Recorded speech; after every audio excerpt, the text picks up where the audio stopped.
you or the camera? Both.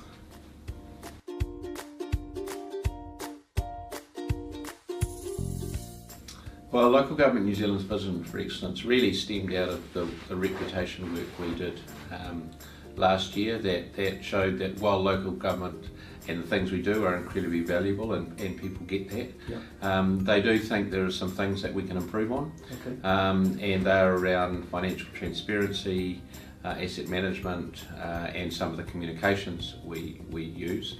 So we've actually, from the sector, decided to take that challenge head on and develop a concept of excellence in the centre that will be rolled out across local government.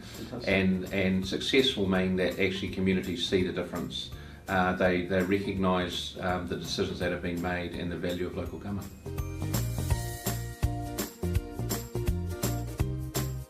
Well, I think we will measure that through our reputational work. So the reputational work gave us some metrics last year.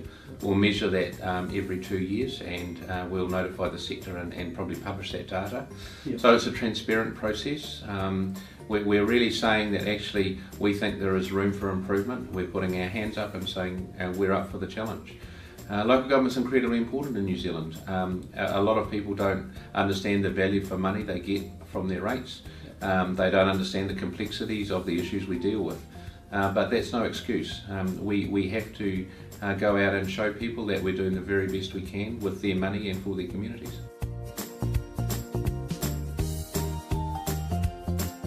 Absolutely. I mean, you can't stand still. If you effectively stand still, you're going backwards. So I think our communities and our public, and importantly our ratepayers, expect us to continuously improve our performance. And this excellence focus is all about doing that.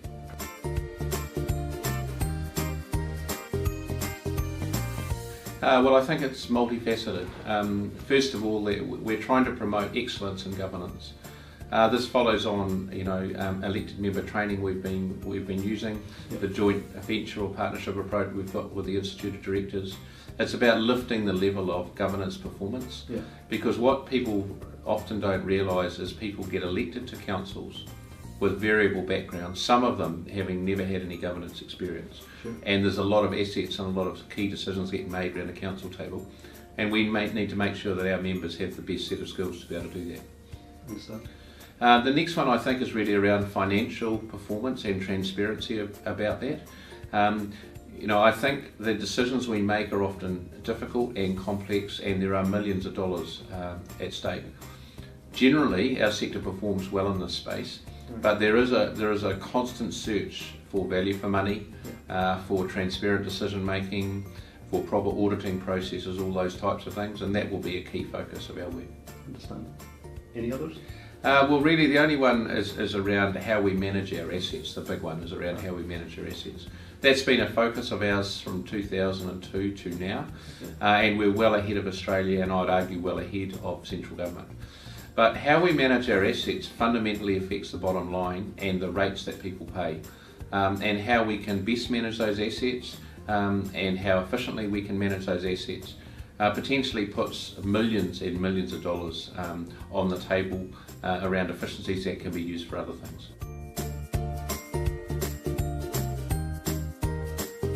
Yes, there is, and this is the first time we've done a 30-year infrastructure strategy, so we're looking out over 30 years, because electoral cycles come and go, but those assets are there for a long, long time.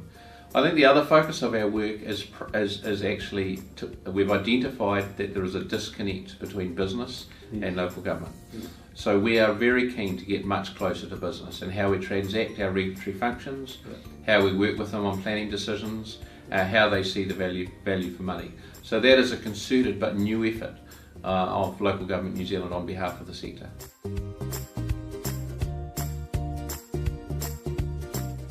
No, often businesses, businesses are about getting on, making profits, supporting their bottom line. And often when their contacts with councils, they're often seen as roadblocks or barriers. And I think councils trying to manage the public good versus the business development. But we do think there's significant room for improvement. We need businesses in New Zealand to succeed. They are the lifeblood of our economies. They provide employment and actually in many cases GDP. sometimes export-led GDP. So incredibly important, and we cannot have a situation where they think we are underperforming, and so we're just once again taking that head on.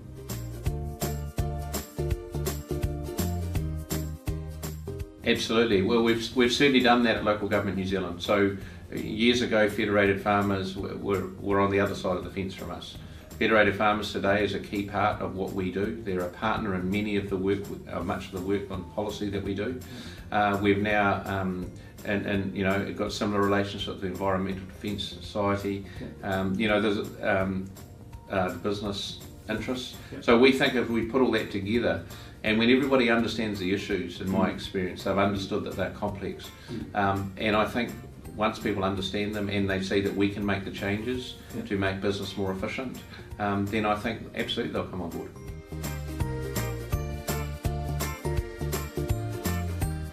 Absolutely. I mean, I think the future of New Zealand is actually around partnerships. Okay. And Local Government New Zealand needs to be a partner. It needs to be a respected partner with business.